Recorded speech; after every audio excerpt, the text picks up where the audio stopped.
If you've ever noticed that after an argument, you don't feel the urge to fix things right away. You don't want to talk it out immediately. You don't want to text back. You don't even want to explain yourself. You just want space.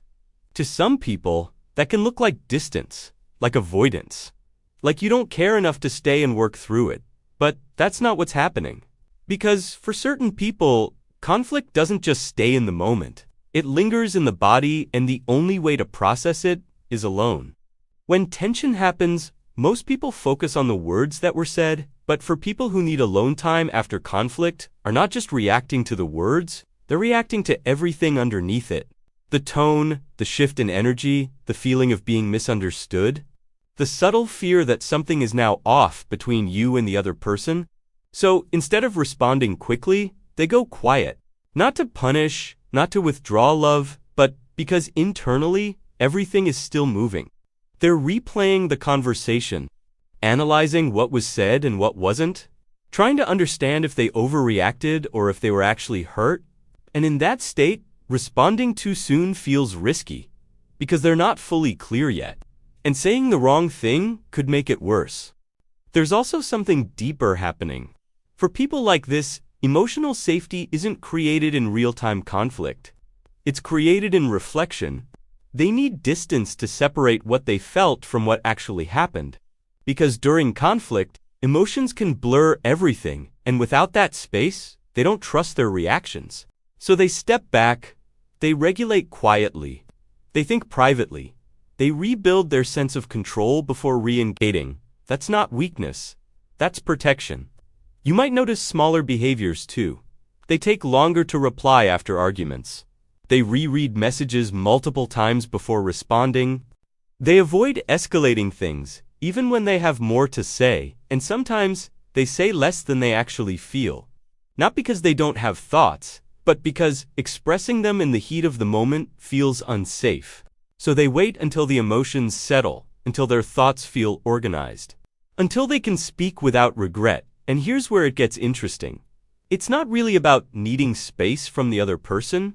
It's about needing space from themselves, from the intensity of their own emotional reaction. Because for them, conflict doesn't just stay external. It becomes internal very quickly. Their mind speeds up, their body tightens, their awareness turns inward. And suddenly, it's not just we had a disagreement. It's what did that mean? Did I misunderstand something? Did I say too much? Do they see me differently now? So, stepping away becomes a way to slow everything down, to return to a baseline, to feel like themselves again before reconnecting. But the real reason isn't what most people think. It's not about being distant. It's not about avoiding responsibility. It's about control. Not control over the other person, but control over their own emotional state. Because when things feel uncertain or tense, they don't want to react impulsively. They don't want to say something they can't take back. They don't want to let emotion speak louder than intention. So they pause, and in that pause, they regain control. They choose clarity over immediacy, even if it means being misunderstood in the moment. There's often a history behind this too. Maybe they grew up in environments where conflict escalated quickly, where words became sharp, where emotions weren't handled gently. So they learned that reacting immediately wasn't always safe. That space was safer than intensity. That silence could prevent things from getting worse.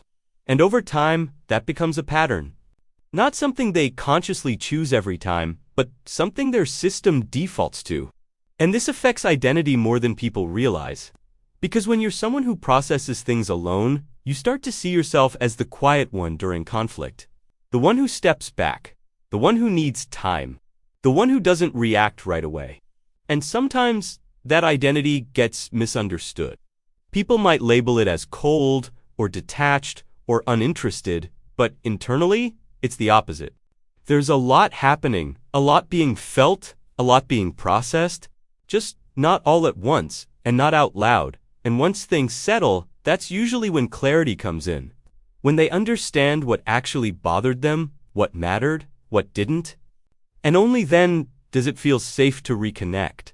Not from a place of reaction, but from a place of understanding.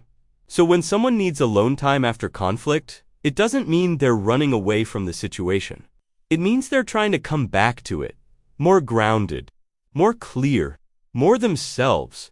And when you really look at it, it was never random. It was a pattern, a way of protecting emotional stability in moments that feel uncertain.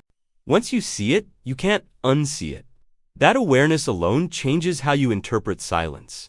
If this made something clearer for you, like and subscribe for more insights like this. If you're someone who needs space after conflict, or if you've noticed this in someone else, let us know in the comments. And if this explains something you've never been able to put into words, there's more to uncover.